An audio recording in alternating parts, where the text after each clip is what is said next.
Applicators often reduce pattern sizes or eliminate sections. Here's how to do it using MATMAK. Start by selecting the pattern and moving it onto the cutboard. Press Ctrl plus C to copy and Ctrl plus V to paste the template.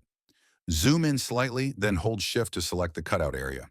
Now set the wrap distance to the value you want to reduce and toggle the inward option from the top menu bar.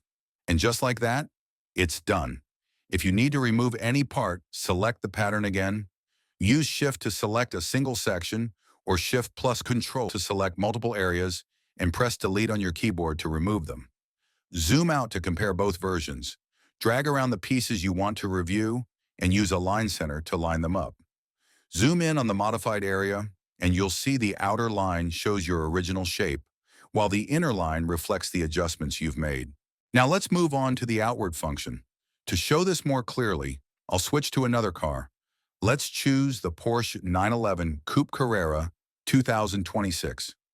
Click Show Vehicle, then select the fender and press Add Selected to place it on the cutboard. Next, I'll create a duplicate so we can compare later. Just select the pattern, press Ctrl plus C to copy, and Ctrl plus V to paste. Now select the headlight area by holding Shift Option on your keyboard.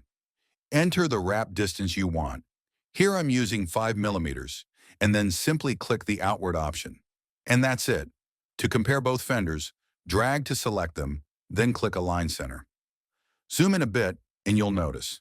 The original headlight sits on the inner line, while the outward adjusted part forms the outer circle.